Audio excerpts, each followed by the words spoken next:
Tonight, while you watch this video, 770,000 Americans will sleep outside. That's the official number. But here's what they don't put in the headline. When you count the families crammed 5 people into one cousin's living room, the mothers sleeping in minivans in Walmart parking lots, the fathers who clock into work every single morning and then drive back to their tent at night, the real number of Americans without stable housing crosses 18 million people. 18 million. That's more than the entire population of the Netherlands, living in the wealthiest nation on earth. Right now. And the most dangerous thing about this crisis isn't the cold or the crime or the broken system. It's that most of us have been handed a story about who these people are that is almost entirely wrong. Stay with me, because by the end of this video, you will never look at this issue the same way again. But before we dive in, if you're new here, hit the subscribe button and leave a comment. I subscribe. And I'll personally welcome you into the family. With that said, let's get started. Section 1. Shattering the story you were sold. Let me ask you something. When you picture a homeless person, what do you see? Be honest.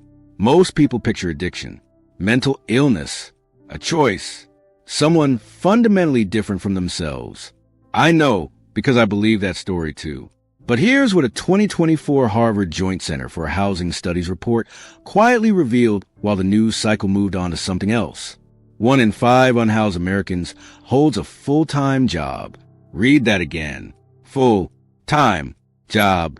Meet Maria. Maria is 54 years old. She worked as a registered nurse in Phoenix, Arizona for 22 years.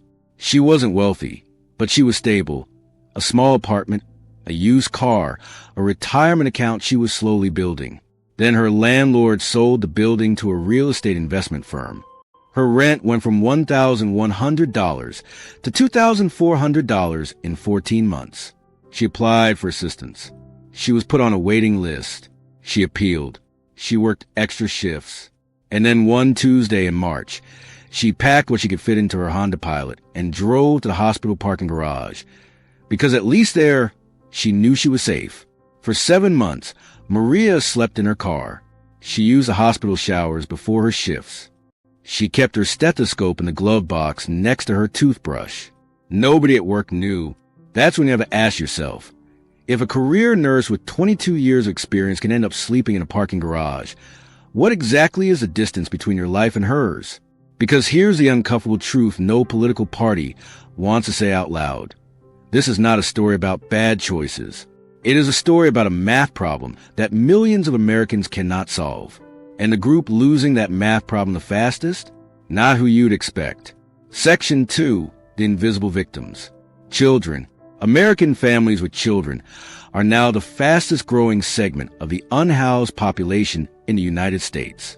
The National Alliance to End Homelessness published data in 2024 showing that family homelessness rose 39% between 2020 and 2024.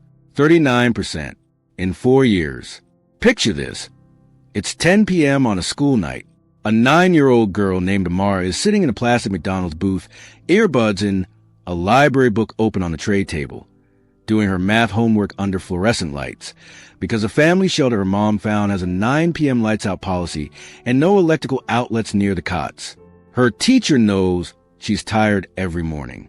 She doesn't know why. Amara's family, the Okafors, came to Detroit from Nigeria 15 years ago. Both parents work. Her father drives for a logistics company. Her mother cleans office buildings overnight. Combined, they earned $64,000 last year. Then her father needed an emergency appendectomy. No complications. Routine surgery. The bill was $41,000 after insurance. They tried to manage the payments. They missed 2 months of rent while doing it. Their landlord, who'd been looking for an excuse since the private equity firm bought the building, filed for eviction. In America in 2024, one medical emergency can be the distance between a home and a Dodge Caravan. The Okafors spent 4 months in that van. The kids did homework. Mom and Dad took turns sleeping, so someone was always watching. Amara's grades didn't fall. She never complained. She was 9 years old, and she was protecting her parents from knowing how scared she was. Now, ask yourself, is that a family that made bad choices? Or is that a family that ran into a system with no net? And here's where it gets darker, because even families who want to escape this, even the ones doing everything right, are walking into a trap that most people don't even know exists. Section 3, the concrete swimming pool. Here's the economic reality of trying to get housed in America in 2025. To rent an apartment, any apartment. In most American cities, you need first month's rent, last month's rent, and a security deposit. In major metros, that's averaging $6,200 up front before you turn a single key. A 2023 Urban Institute report found that a minimum wage worker in 23 U.S. states would need to work 106 hours per week just to afford a one-bedroom apartment. There are 168 hours in a week. Humans need to sleep, so that math is simply impossible. It's like trying to climb out of the swimming pool while someone slowly fills it with concrete. You're not lazy. You're not failing. The physics of the situation make escape structurally impossible for millions of people without outside intervention. But here's something most people in this situation never find out. There are emergency lifelines hidden inside bureaucratic systems that nobody tells you about. 211.org. You dial 211 from any phone in America, connects you to local emergency rental assistance, food programs, and housing navigators. Most people who need it have never heard of it. HUD-approved housing counselors, free of charge, available in every state, can unlock emergency vouchers and assistance programs that aren't advertised anywhere publicly. Community action agencies in your county can sometimes provide the bridge funding that gets a family over the deposit hurdle and into stable housing before everything collapses. These resources exist. They're real, they're underfunded, and the wait lists are long, but they exist. The problem is that by the time most families discover them, they're already in crisis, and the government at multiple levels has been quietly making crisis worse. That's the part that should make you genuinely angry. Section 4, the law that punishes poverty.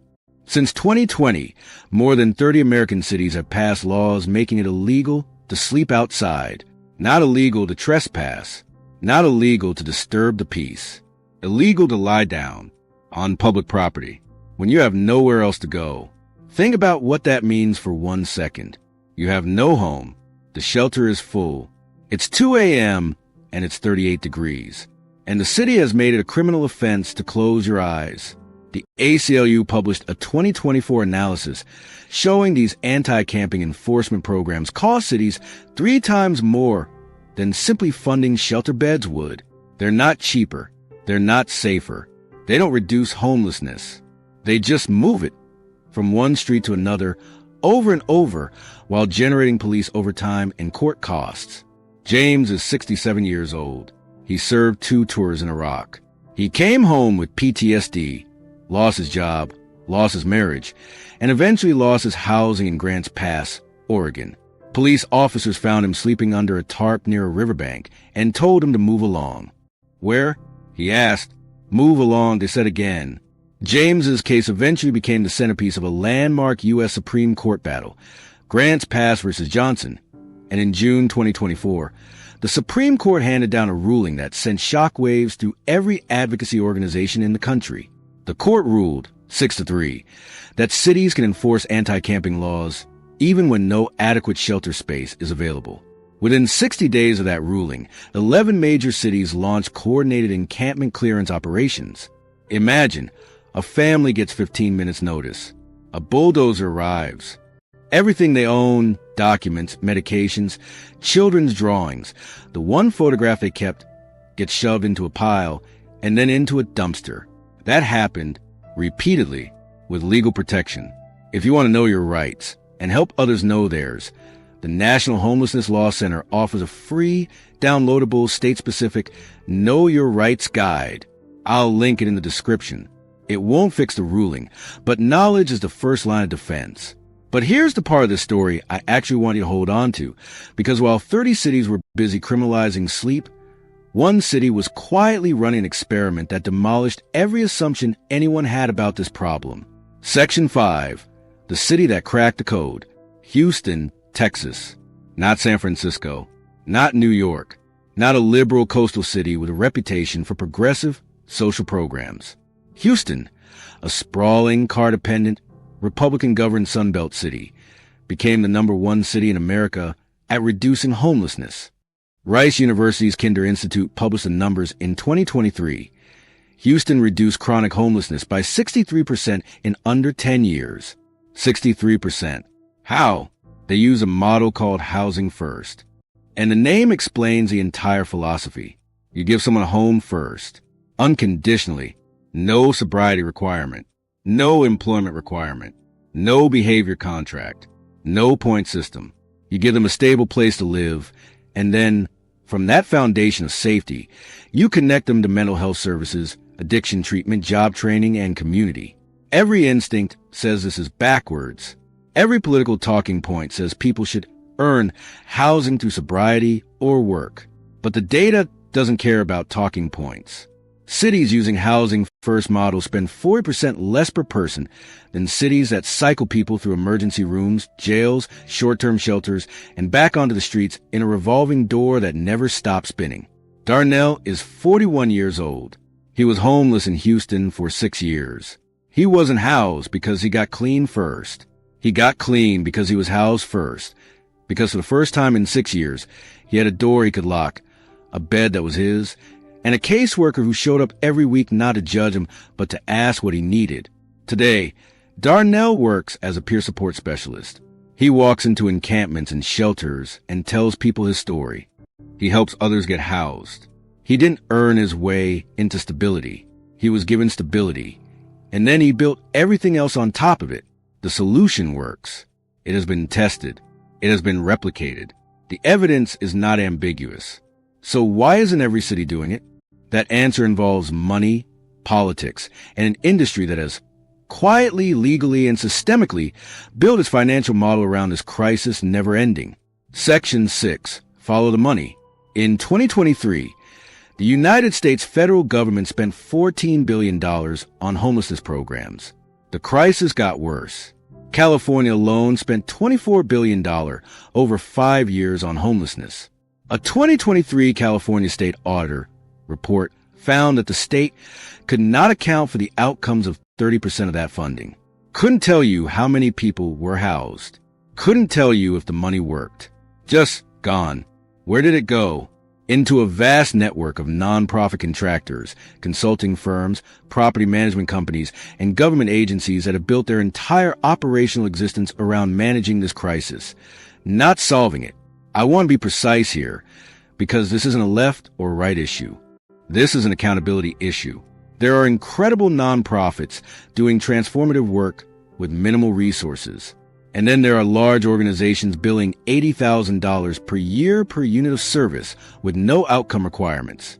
When an organization's budget depends on homelessness continuing, the institutional incentive shifts subtly, almost imperceptibly, from resolution to management.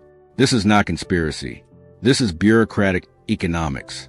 And it's happening with bipartisan indifference in cities and states across the country. The California State Auditor recommended outcome-based funding, mandatory reporting, third-party auditing.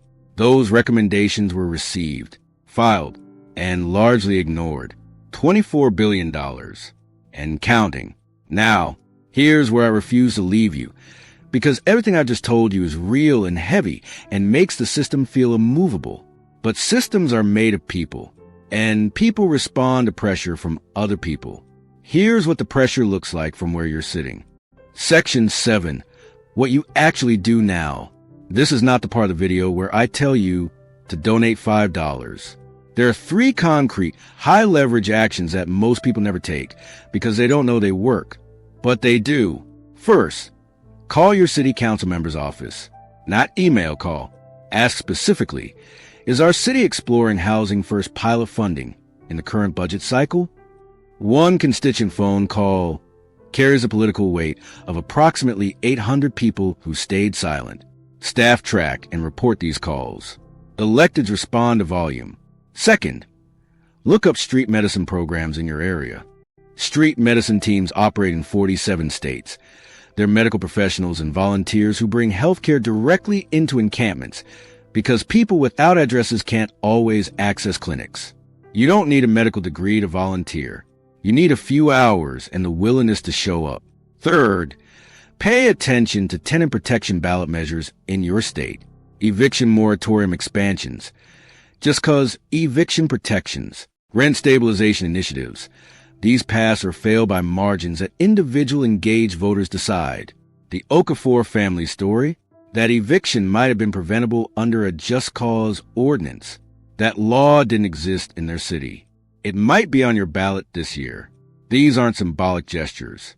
They're the actual mechanical levers that change policy outcomes in American cities. You now know more about this crisis than most elected officials are willing to admit in public. Houston spent a decade proving that the solution to homelessness is housing. California spent $24 billion proving that money without accountability solves nothing. 30 cities proved that criminalizing poverty creates nothing except more expensive poverty. The knowledge exists. The models exist. The proof exists. What doesn't exist yet is enough sustained political pressure from enough ordinary people to force the institutions that profit from the problem to pivot toward actually solving it. So here's what I want to know from you, and I'm asking seriously, because this comment section is going to be more honest than most congressional hearings. If your city announced tomorrow that it was giving every unhoused family a free apartment, no conditions, no sobriety requirements, no waiting list, would you support it? Or do you believe people need to demonstrate they've earned stable housing before they receive it? There's no wrong answer here, but your answer says something important about what you believe the purpose of society is. Drop it below. I'll be reading every single one. And next week, we're revealing the American city with the highest hidden homelessness rate in the entire country. It is not Los Angeles. It is not New York. It is not San Francisco. You will not guess it. Make sure you're here for that one.